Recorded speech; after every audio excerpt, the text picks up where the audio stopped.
2 Coríntios, capítulo 2, do 14 ao 17. Por favor, abra sua Bíblia.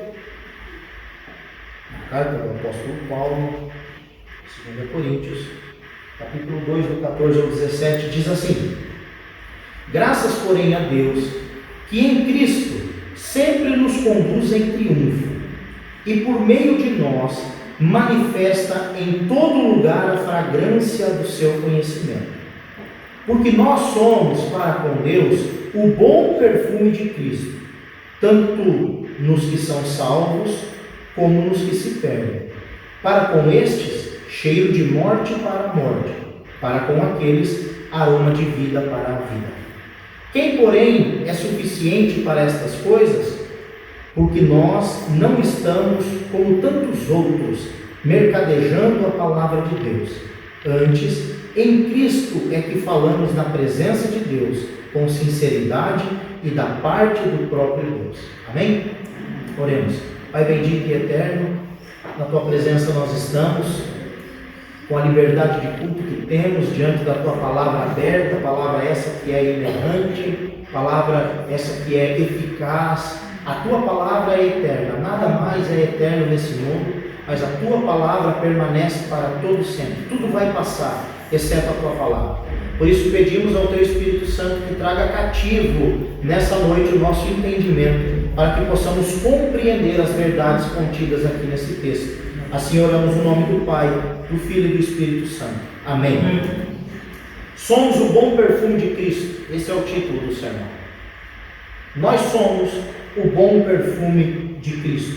Mas existem algumas pessoas que não são. Eu preciso, antes de entrar propriamente dito no sermão e falar sobre o que é ser o bom perfume de Cristo, eu preciso falar para os irmãos e mostrar o contexto, o que estava acontecendo, para que o apóstolo Paulo fizesse essa afirmação como ele faz no versículo 15, porque nós somos para com Deus o bom perfume de Cristo. Paulo aqui, ele faz uma referência a um segundo encontro, aliás, a um terceiro encontro que ele vai ter com os irmãos da igreja de Corinto. Ele faz essa referência, aliás, ao segundo encontro que ele teve com os irmãos, e esse encontro que ele teve com os irmãos em Corinto, ele saiu muito frustrado, muito machucado. O pastor Paulo, o apóstolo Paulo, teve um encontro com aquela igreja que ele plantou, e alguém o machucou demais, e ele estava profundamente triste. Veja aí comigo o versículo 1 do capítulo 2. Isto deliberei por mim mesmo, não voltar a encontrar-me convosco em tristeza. Paulo estava muito triste, ainda estava muito machucado por conta desse encontro que ele teve com aquela igreja.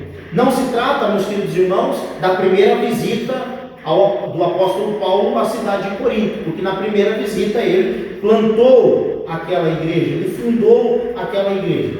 Na verdade, nós não sabemos quando foi esse segundo encontro e nem o que aconteceu de fato nesse segundo encontro para machucar tanto assim o apóstolo Paulo. E ele faz uma carta muito dura, uma carta muito severa, uma carta de repreensão muito pesada para aquela igreja. E por isso ele fica com o coração aflito, angustiado. E eu vou mostrar para vocês aqui no decorrer do texto como ele está aflito por conta dessa carta que ele escreve à igreja que o feriu e que o machucou. Contudo, como eu disse, fica claro que essa visita aqui que ele está pretendendo ter com os irmãos é a terceira visita, que ele deseja ter com aquela igreja, porém ele não quer mais provar dos dessabores que ele provou antes. Por isso ele está agoniado para receber notícias da igreja de Corinto, como essa igreja reagiu à sua carta. Nós vamos ver mais lá na frente, no versículo 12 e 13, que o apóstolo Paulo está aflito em Trode, esperando o seu amigo Tito, que vai vir trazer notícia dessa igreja, de como foi a aceitação dessa carta na igreja de Corinto. Paulo então refere-se a uma pessoa específica que o teria machucado muito nessa igreja.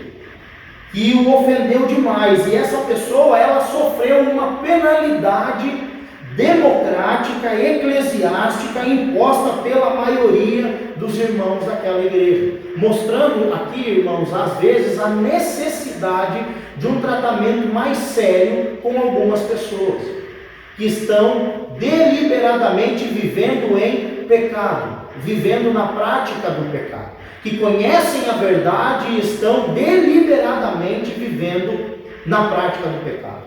Porque hoje em dia é pregado um amor que não é amor, é uma aceitação. Então é uma tolerância. Você não pode falar nada sobre o meu pecadinho de estimação, porque senão eu me revolto. E nessa igreja, essa pessoa em específico machucou tanto o apóstolo Paulo, que a atitude da igreja foi disciplinar aquele irmão. Foi colocar aquele irmão fora do convívio. Veja aí comigo o versículo 6, por favor. E ele diz assim: basta-lhe a punição pela maioria. Basta-lhe a punição pela maioria. A maioria da igreja decidiu, se reuniu, votou e disciplinou aquele irmão. Porém, o apóstolo Paulo, entendendo que aquele irmão tinha se arrependido do seu pecado, falou: olha, basta essa punição, chega. Chegou o tempo agora de vocês restaurarem esse irmão ao corpo de Cristo, restaurarem esse irmão à comunhão com a igreja. Contudo, o culpado, como eu disse, ele demonstrou arrependimento por seu pecado, e Paulo então faz uma exortação aos coríntios que encerrem a disciplina e recebam o arrependido na comunhão da igreja. Versículo 7: de modo que deveis, pelo contrário, perdoar-lhe e confortá-lo, para que não seja o mesmo consumido por excessiva tristeza. Ou seja, na igreja muitas vezes nós não gostamos, os pastores não gostam disso, mas nós precisamos disciplinar algumas pessoas que são confrontadas, que são procuradas, que são orientadas, que são admoestadas, mas não mudam o seu comportamento. Então há uma disciplina, e uma disciplina bíblica, que deve ser aplicada.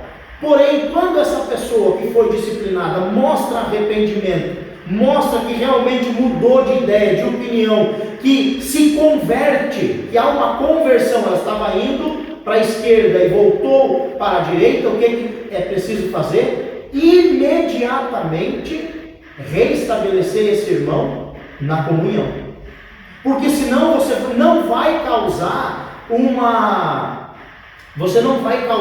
aprendizado pedagógico, e sim uma tristeza. Você vai ter um revoltado, alguém na cidade, na família, na igreja, para atrapalhar. E aí o apóstolo Paulo diz: olha, já que ele se arrependeu, perdoem ele, chega agora dessa disciplina, tá? E reestabeleçam esse irmão, esqueçam tudo que ele fez. Por que eu estou falando isso, irmãos? Porque a disciplina, por mais necessária e importante que seja na igreja, ela não deve ser aplicada sem a graça, o amor e a misericórdia de Deus. Qual é o intuito da disciplina? É afastar o pecador? Muito pelo contrário. É fazer com que ele se arrependa dos seus pecados e se achegue mais para perto de Cristo. Mas muitas vezes a igreja não faz isso. A igreja encara a disciplina como algo excludente. Não, você está fora, você não participa mais, ninguém pode te visitar, ninguém pode... Não é isso, irmão. Quando o pecador demonstra arrependimento, ele precisa ser restaurado à comunhão. Por quê? Porque isso vai impedir Satanás de agir dentro da igreja. Olha o que ele diz no versículo 10 e no versículo 11. A quem perdoais alguma coisa, também eu perdoo. Porque de fato, o que tenho perdoado, se alguma coisa tenho perdoado, por causa de vós o fiz na presença de Cristo, para que Satanás não alcance vantagem sobre nós, pois não lhe ignoramos os seus desígnios. Ou seja, o apóstolo Paulo está dizendo: olha, irmãos, vocês precisam restabelecer essa pessoa na igreja, porque ela se arrependeu, porque se vocês não fizerem isso, Satanás está aí para semear a discórdia total dentro da igreja. Então, a igreja pode sim disciplinar, a igreja deve sim confrontar o pecado, isso tudo em amor, com misericórdia e graça, mas mais do que disciplinar, a igreja precisa aprender a ir atrás daquele irmão, daquela irmã, e restabelecer ele na comunhão, porque esse carinho, esse afeto, essa atitude de perdoar, blinda não só aquela pessoa, mas também a igreja das artimanhas de Satanás. É isso que estava acontecendo em Corinto. No meio de toda essa confusão, ainda se levantaram falsos mestres, judeus convertidos ao cristianismo, que eram opositores do apóstolo Paulo, e estavam lá dentro daquela igreja, fazendo a caveira do apóstolo, dizendo: olha, esse homem que vocês dizem que é o homem de Deus, o fundador dessa igreja, não é nada. E a prova disso são as tantas frustrações ministeriais que ele enfrenta. A prova disso são as suas prisões, os seus açoites, as lutas, as dificuldades que ele enfrenta. Você acha mesmo, esse era o argumento deles, vocês acham mesmo que se esse homem fosse um homem de Deus, ele estaria sofrendo tudo isso que ele sofreu? Veja como não é novo, irmãos, esse pensamento de que só está bem com Deus quem é rico, 100% saudável e feliz. Você não pode estar pobre, você não pode estar doente, você não pode estar triste, porque isso é resultado de uma vida sem Deus. E era exatamente esse o argumento que os falsos mestres estavam usando. Como pode um homem ser de Deus se ele enfrenta tantas lutas e derrotas? Será que de fato Deus está com ele? No meio de todo esse problema, Paulo ainda estava enfrentando uma perseguição interna, vindo de dentro da igreja. É nessa ocasião que Paulo está na cidade de Troade, esperando seu amigo Tito, que vai trazer notícias dessa tal carta que ele mandou para a igreja. Enquanto descansa, puxa pedra.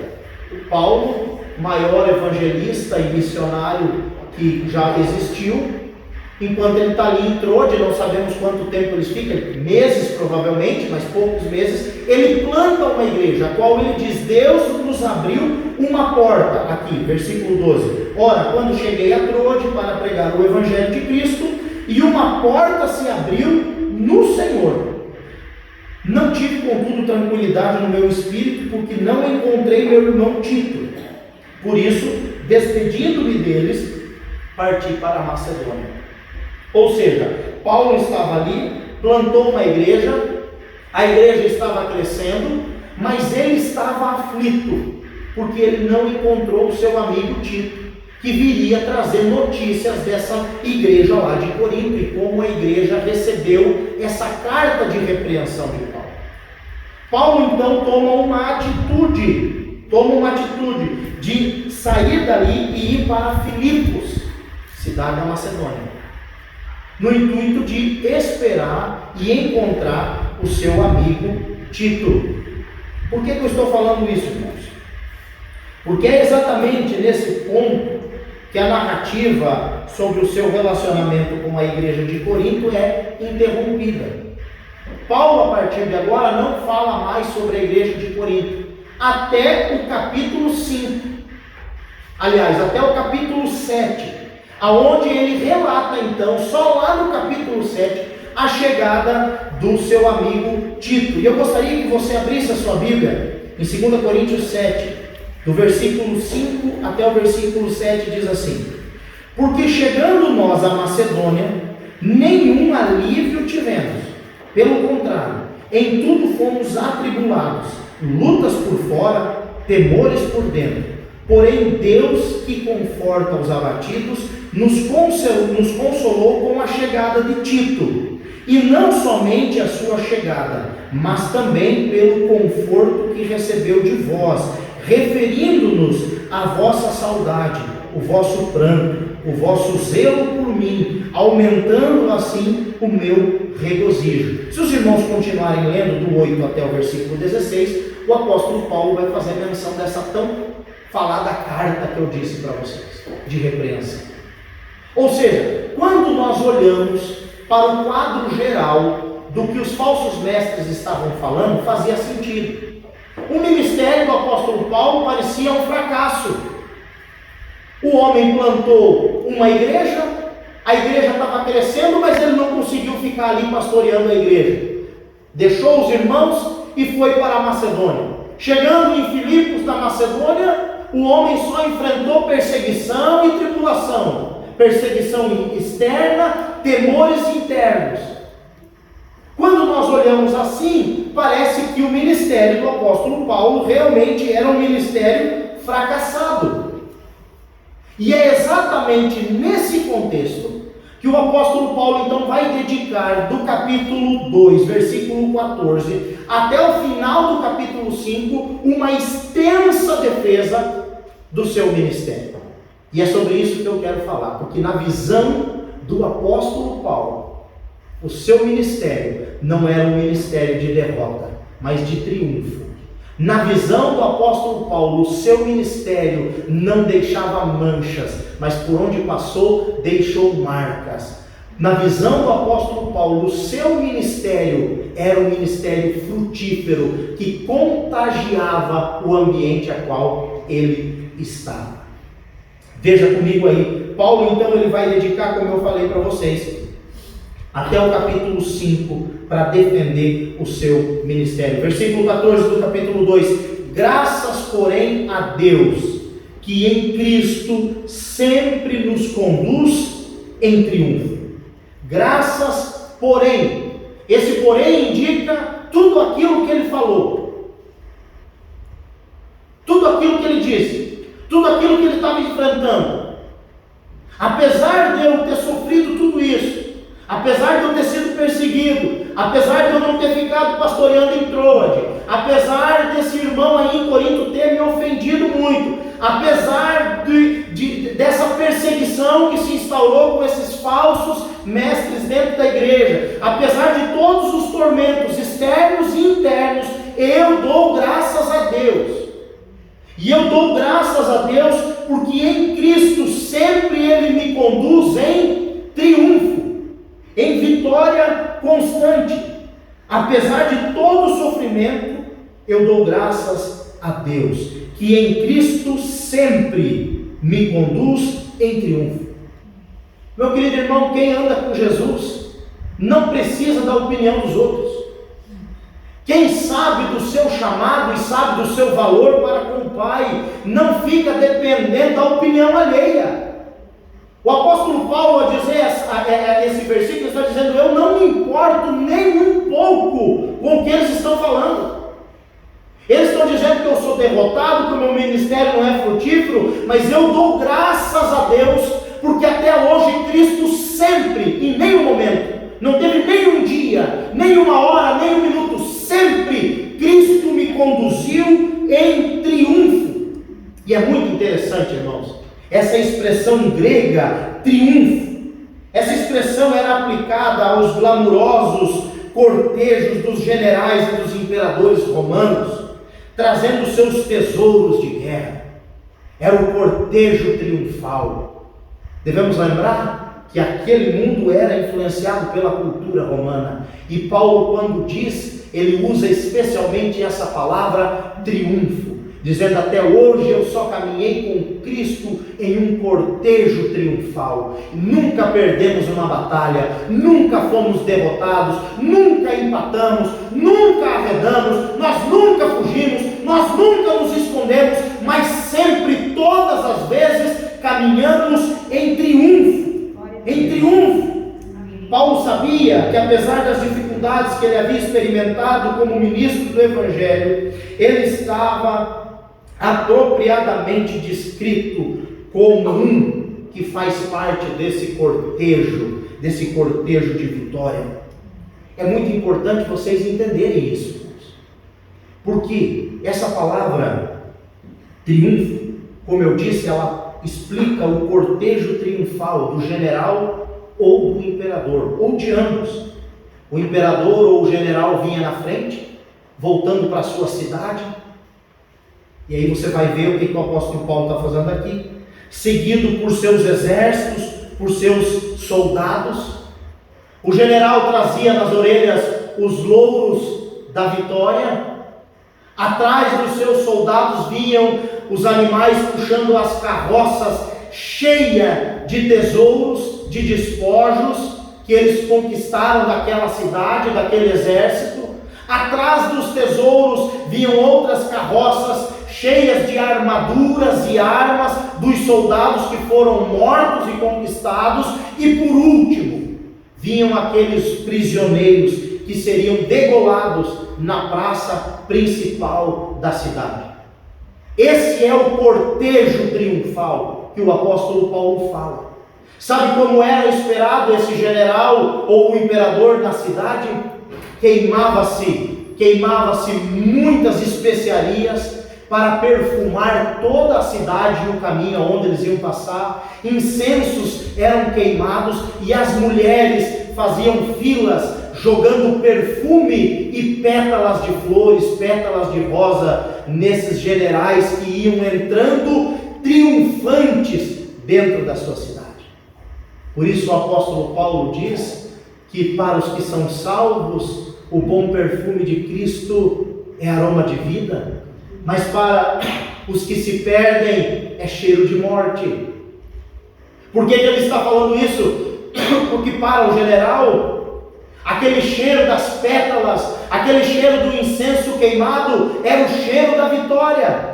Mas para os soldados que vinham no final da fila, amarrados, aquele mesmo perfume era cheiro de condenação e morte, porque eles sabiam que seriam degolados na praça principal da cidade. Então o apóstolo Paulo, para explicar para aquela igreja a sua caminhada e o seu ministério, ele diz: Cristo sempre me conduz em triunfo, por isso eu dou graças a Deus, porque eu sei que eu faço parte desse cortejo triunfal. E à medida então, irmãos, que o aroma do Evangelho é espalhado no mundo pelo testemunho dos cristãos, todos podem experimentar esse bom perfume. É o que o apóstolo Paulo está dizendo: graças, porém, a Deus, que em Cristo sempre nos conduz em triunfo e por meio de nós manifesta em todo lugar a fragrância do seu conhecimento. Porque nós somos para com Deus o bom perfume de Cristo, tanto nós que são salvos, tanto nos que são salvos, como nos que se perdem. À medida que o Evangelho é espalhado, todas as pessoas conseguem sentir esse aroma. Porém, esse aroma para os salvos é um cheiro de vitória, mas para aqueles que negam a Cristo é um cheiro de morte. É isso que a Bíblia está dizendo aqui. É um aroma para os cristãos, é um bom perfume, mas para aqueles que se perdem, para esses é cheiro de morte. Nós temos então duas maneiras de interpretar o bom perfume de Cristo. Primeiro, cheiro de vida eterna para os salvos. E em segundo lugar, cheiro de morte e destruição para aqueles que estão se perdendo, não porque Cristo exale, ou a palavra de Cristo, o Evangelho, exale um cheiro tóxico, capaz de matar. Muito pelo contrário. Mas porque as pessoas, ao sentirem a fragrância, elas rejeitam a graça vivificante de Cristo e confirmam então a sua escolha, morte eterna. Foi o próprio Senhor Jesus Cristo que disse lá em João 3, versículo 18: quem nele crê não está condenado, mas quem não crê já está condenado, porque não crê no nome do Filho unigênito de Deus.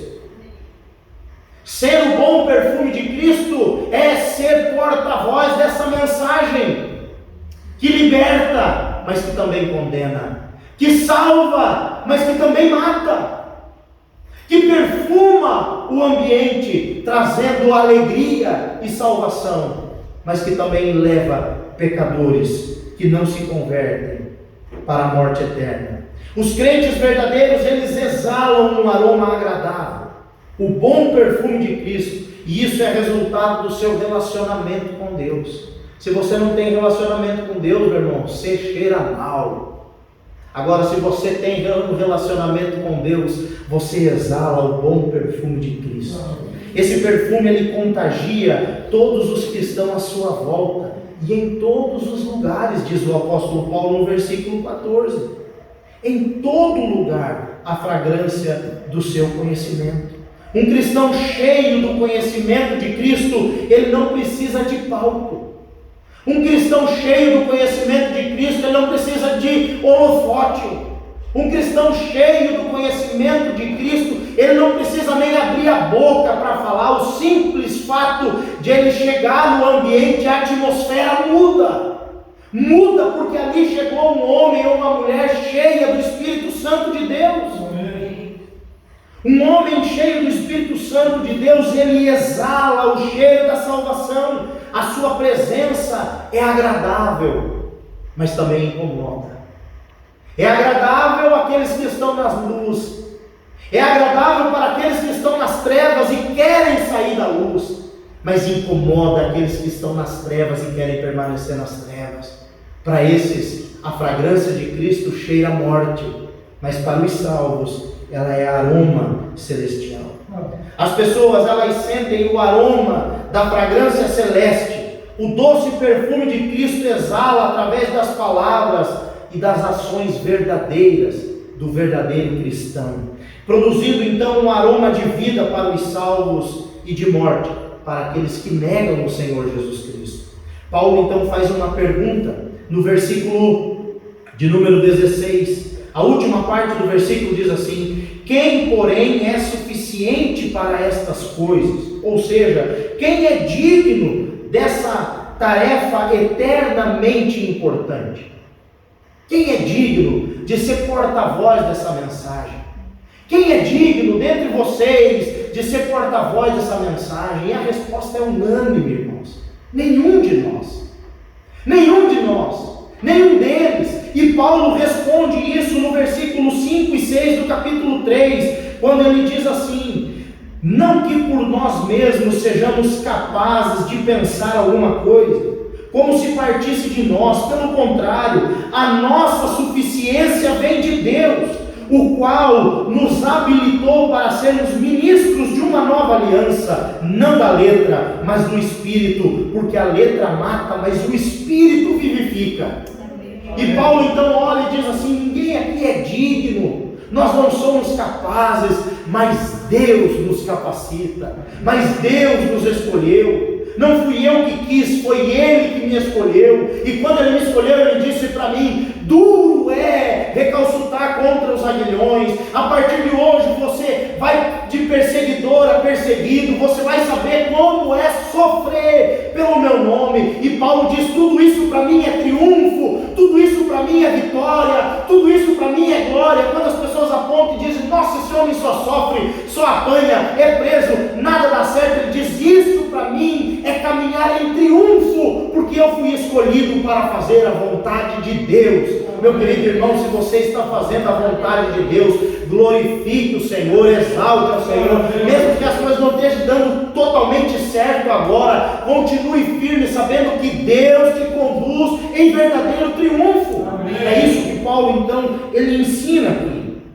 Paulo faz essa pergunta e ele mesmo responde, dizendo: olha, ninguém por si só é digno, mas a nossa capacidade vem de Deus. É Deus quem nos capacita. Oh, meus irmãos, eu tinha uma vergonha de falar. Na igreja eu era o mais bagunceiro, mas vocês não têm noção. Eu já fui expulso de congresso de jovens, irmãos.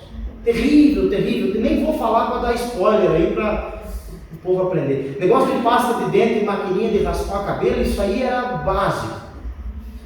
Sentava no fundão da igreja, não gostava de falar em público, era tímido. Meu pai pedreiro, minha mãe dona de casa. Ninguém na família era pastor. Ninguém. E Deus olhou para mim, o improvável, e falou: é Ele que eu quero. Amém. Sabe por quê, irmãos? Porque não depende de nós. Quem escolhe é Deus, quem levanta é Deus. E hoje, para a honra e glória do eterno e soberano Deus, eu e o meu irmão mais novo somos pastores. Amém. Não tinha ninguém na família, hoje tem 2. Hoje tem 2. Deus é maravilhoso, porque não depende de nós. depende de Deus. A escolha vem de Deus. Contudo, Paulo então ele diz quem não pode ser portador dessa boa notícia. Quem não pode ser portador dessa poderosa palavra? Versículo 17. Porque nós não estamos como tantos outros, mercadejando a palavra de Deus. Quem não pode ser portador dessa palavra? Os mercenários, os mercadores, os mercadejantes, aqueles que adulteram a palavra. E aqui o apóstolo Paulo mais uma vez faz referência aos vendedores de especiarias, de perfumes, aos caixeiros viajantes da época, que adulteravam as fragrâncias, que de um bom perfume faziam 10. O cheiro era o mesmo, você passava aqui, mas quando saía lá fora já não tinha mais nada, evaporou, porque era pura água. E Paulo diz: essas pessoas, exatamente essas que estão falando de mim, essas não são e não podem ser portadores dessa poderosa mensagem. Assim são os falsos mestres. Eles misturam, eles adulteram a essência da palavra de Deus. Eles misturam água no vinho, água no leite, água no perfume. O que eles puderem adulterar, eles adulteram. Para quê? Para ter maior lucro. Para ter maior lucro. Para passar as pessoas para trás. Se você quer exalar o bom perfume de Cristo, meu querido, de maneira alguma, seja um mercadejante. Pastor, eu não sou. Eu nem pastor sou, eu não prego, eu não falo nada. É mesmo? Quantas vezes você já adulterou a palavra de Deus para ser mais palatável para os seus amigos, no seu local de trabalho, com a sua família? Quantas vezes? Quantas vezes você fez vista grossa com o pecado do filho, o pecado da filha? Quantas vezes? Quantas vezes você adulterou a essência? E aí o apóstolo Paulo diz que esses mercadejantes que andam adulterando a essência do Evangelho não podem, de maneira nenhuma, ser porta-voz. O que está escrito, está escrito. O que está escrito, está escrito. E a profecia, no último livro, o livro das Revelações, o livro do Apocalipse, é ai daquele que acrescenta alguma coisa. E ai daquele que retira também alguma coisa das profecias deste livro.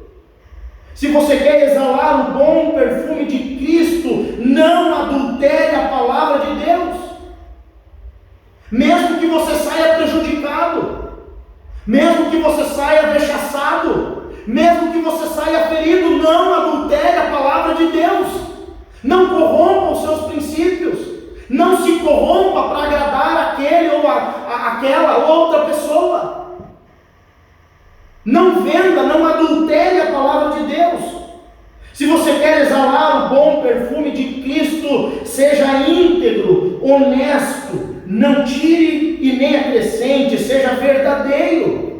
E é isso que ele diz aqui no final do versículo 17.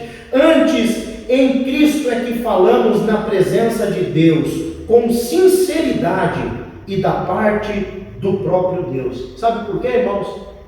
Porque muitas pessoas adulteram a palavra de Deus porque estão na presença de alguns amigos, e aí se reúnem na roda dos escarnecedores, dos zombadores, e ali eles querem passar a imagem de crente legal, né?